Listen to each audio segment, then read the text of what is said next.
Bonjour, je suis content de vous retrouver. Aujourd'hui, on parle de gainage, on parle de muscles, on parle d'articulation et je suis vraiment très content de le faire avec une experte, avec Dr Bernadette de Gasquet. Ça va bien? Très bien, je suis très contente d'être avec vous là, au Eh ben, Québec.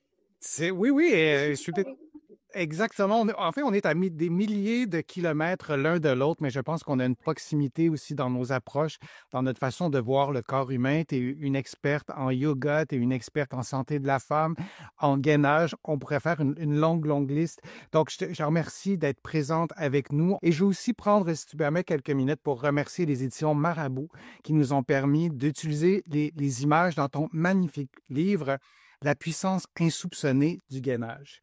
Comment peut-on renforcer une articulation de manière sécuritaire sans créer plus de tension?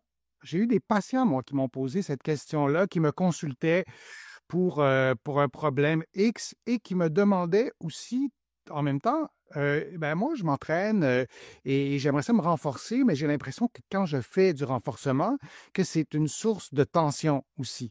Donc, en quoi le gainage, par exemple, peut nous aider de ce côté-là, Bernadette?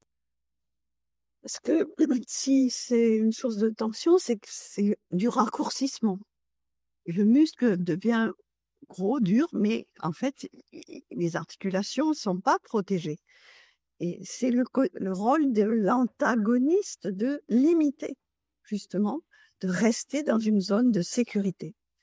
Et automatiquement, il y aura une circulation, il y aura quelque chose. Il ne faut pas chercher juste à gagner dans un sens. C'est toujours dans l'équilibre, dans tous les sens. Donc, on aura un effet avec le gainage en faisant du gainage, on évitera de trop uniquement raccourcir tous les muscles et d'augmenter la tension aussi sur les articulations. Si on regarde une vidéo, on a déjà présenté, Bernadette, cette vidéo-là, mais elle est tellement intéressante, on ne la voit jamais suffisamment. Donc, quand on parle de protéger, parce que la question, elle est générale, la question qui nous a été posée, comment on protège les articulations, est-ce qu'on peut juste faire un tour de roue supplémentaire avec la question et dire en quoi ça peut protéger, par exemple, le bas du dos? Il n'y a pas de panacée, là, ça ne fait pas de miracle. On ne peut pas faire n'importe quoi avec du gainage, mais en quoi ça peut protéger, par exemple, le bas du dos par rapport à ce que tu viens de décrire? Est-ce qu'on peut le voir aussi ou l'expliquer à travers ces vidéos-là, cette vidéo-là? Ben, c'est qu'il faut éviter que ça plie sur juste toujours une charnière, toujours la même, donc au niveau des reins, au niveau de la nuque, mais qu'on puisse allonger tout, tout le dos. Et pour allonger tout le dos, on va être obligé de se servir du périnée, qu'on oublie tout le temps. Dans Mhm. l'anatomie, on oublie toujours le périnée. Et qu'est-ce que c'est que le périnée? Je sais que tu as beaucoup de diapos là-dessus, mais je veux juste donner un concept un peu différent. C'est que le périnée, c'est quelque chose qui est entre le dos et le devant. Et ce que je veux, c'est équilibrer le dos et le devant. Et donc, le devant, c'est toutes les chaînes musculaires abdominales, etc. Et je me sers du périnée pour... Quand on regarde un squelette, comme là, vous avez vu des images de squelette à l'horizontale, là, mais souvent, il est sur une tige et on voit qu'il est la nuque toute cassée, les reins tout cassés, voilà. Et c'est plus long devant que dans le dos. Et en général, on dit, bon, ben, puisque c'est déséquilibré, je vais raccourcir le plus long. Alors, hop, on contracte les abdos et on se plie en deux. Alors, bien sûr, il n'y a plus de creux dans le dos, mais les muscles du dos, ils ne travaillent pas du tout. Au contraire, pour cette notion d'antagoniste, pour pouvoir me plier en deux, il faut que je relâche les muscles du dos. Donc, je vais affaiblir les muscles du dos. Et donc, si dans ce travail, moi, je fais juste l'inverse. Je dis, je vais pas raccourcir le plus long, je vais allonger le plus court. Et pour allonger, il faut que j'éloigne le bassin du sommet de la tête. Donc, je pousse sur le sommet de la tête, je plie pas, je descends pas, j'inverse pas les courbures. Et j'étire sur les talons en flexion de cheville, on voit pas là, mais pour avoir le dos le plus allongé possible. Et quand il y a une flexion de cheville et la tête de l'autre côté, c'est l'homme debout. C'est vertical, contre la gravité. Et je me permets Donc d'ajouter, c'est Bernadette, pendant qu'on voit les vidéos, je les laisse volontairement parce que c'est des vidéos qui nous permettent de bien visualiser. Tu décris la position de la tête, hein, de ne pas tout courber. Et parce que le gainage, on peut le faire dans plein de positions, debout, assis. Là, on le voit dans la position de la planche, la position avec laquelle on est la plus familière en termes de gainage. Mais moi, je vous invite, et les internautes, à vous observer aussi peut-être dans le miroir ou demander à quelqu'un de vous filmer parce que parfois, la tête s'en va vers l'avant, mais des fois, beaucoup, et on ne le perçoit pas dans notre cerveau. Notre corps est tellement habitué, soit de faire l'exercice comme ça, ou dans nos habitudes de mouvement, que c'est normalisé et on ne s'en rend plus compte. Et l'idéal, c'est d'être filmé parce qu'on n'a pas à changer notre tête pour se voir devant un miroir. Et parfois, ça fait vraiment, ça vous permet en tout cas de prendre conscience de la position de la tête qu'on ne perçoit pas correctement. Et si tu pouvais, Bernadette, tu as parlé de la contraction du périnée. Tu as écrit des livres là-dessus, tu es une experte dans tout ça. C'est quelque chose que tu maîtrises complètement. Disons que moi, je suis à mes premiers, mes balbutiements du périnée. Comment tu m'expliquerais la contraction du périnée pendant le gainage? c'est le démarrage, c'est ramener le coccyx vers l'avant et donc allonger, faire descendre le sacrum et le coccyx, donc qui allonge la partie des reins. Et donc c'est le geste le plus simple, c'est d'imaginer qu'on a un besoin d'uriner, d'aller à la selle, un gaz, et de se retenir.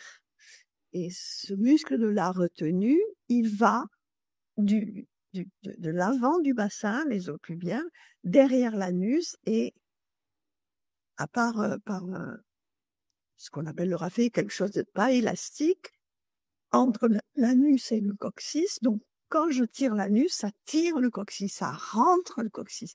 Et je dis toujours, l'image la plus simple, c'est de regarder un animal qui a une queue et la contraction du périnée, c'est quand il ramène la queue entre les jambes, qui va amener son bassin à changer de direction. Merci. C'est pas du raccourcissement, ça raccourcit pas devant, ça allonge le dos. Merci de cette précision parce que la question, c'est toujours comment on fait pour protéger les articulations et on ne parle jamais de la contraction du périnée. C'est encore un sujet tabou, hein. Il y a des mots qu'on n'ose pas encore prononcer, que j'allais dire curieusement, mais c'est fondamental. Donc, si vous voulez approfondir la contraction du périnée ou du plancher pelvien, là, on pourrait détailler tous ces termes-là. Je vous invite à consulter les publications de Bernadette qui sont fabuleuses là-dessus et vous allez vraiment bien comprendre. C'est quelque chose qui est complexe, mais en même temps qui devrait être automatique. Et qu'on perd parfois, notamment avec l'avancée en âge, on en reparlera en lien avec la grossesse, en lien avec une chirurgie, mais c'est quelque chose aussi qu'on doit se réapproprier. Un mot, Bernadette, dans un contexte de protection des articulations, pas spécifiquement pour la grossesse, on y va de façon plus générale. Chez la femme, on pourrait parler aussi chez l'homme qui serait évidemment autre chose, mais en lien avec le gainage et la protection des blessures. En tout cas, c'était la question qui nous a été posée. Est-ce qu'on a des choses à ajouter aussi par rapport au cycle hormonal? Oui, bien sûr, puisque on sait que donc le pic d'œstrogène protège et que à partir de la deuxième partie du cycle, quand on a un cycle hormonal qui n'est pas perturbé qui n'est pas changé, la deuxième partie du cycle, on n'est plus lax, moins de force musculaire, moins de contractilité. C'est adapté à la survie de l'espèce, hein, à la procréation, etc. Et donc, c'est très récent qu'on commence à s'intéresser à ça pour les entraînements des sportives, de s'intéresser justement au moment du cycle pour elles, parce qu'il y a un moment où il y a plus de risques aussi de blessures. Moins de performance et risque de blessure. Et c'est un peu décourageant qu'on commence à étudier ça Mhm. parce que les cycles hormonaux, ça a quand même pas été inventé il y a 2 décennies. Mais bon, les recherches sur la santé des femmes ont souvent un grand décalage avec les recherches qui concernent la santé des hommes, par exemple. Mais vraiment, souvenez-vous que les changements hormonaux, ça a des effets multiples et notamment sur le risque de blessure. Et tu faisais référence aux athlètes. On pourrait parler des athlètes d'élite. Et si c'est votre cas, que vous êtes une athlète ou une athlète d'élite, là aussi, il y a des physiothérapeutes, il y a des kinésithérapeutes Mhm. qui se spécialisent dans ces approches. Il y a beaucoup de choses à faire, il y a beaucoup d'études à faire aussi, mais on a de plus en plus de données sur ça. Donc, je vous invite à consulter des gens qui sont des physios, des kinés, des médecins, etc., qui ont des compétences liées à ça. Et parfois, on peut vraiment améliorer, vous aider à améliorer votre condition quand on parle de risque de blessure, de gainage et de tenir compte des variations hormonales. Et encore plus chez les athlètes. Merci pour ces informations. Merci pour votre présence, pour vos questions, pour votre intérêt aussi que vous avez porté à nos contenus. Merci beaucoup, beaucoup, Bernadette, de ton expertise, de ta générosité, de ta disponibilité. Ça a été très agréable aussi de construire le live en amont. Donc, merci d'avoir été là. J'invite tous les internautes aussi à aller voir plutôt ton livre, La puissance insoupçonnée du gainage de Dr. Bernadette de Gasquet et de Teddy Reiner, 2 athlètes à leur façon. Et il y a des contenus qu'on vous a présentés aujourd'hui. Vous allez trouver des éléments d'information complémentaires dans mon livre Plus jamais malade, qui est en vente ici au Québec, mais aussi de l'autre côté de l'Atlantique. Et j'en suis vraiment très ravi. Donc, encore une fois, merci Bernadette. Beaucoup de contenu que tu nous as donné, des informations qui seront très utiles pour notre santé articulaire, de démystifier beaucoup de choses sur le gainage. Et c'est pour tout le monde, le gainage. Il y a plein de gens, tout le monde te remercie, Bernadette, pour tous ces conseils. Donc, une prochaine fois, merci à tout le monde et à bientôt. Merci.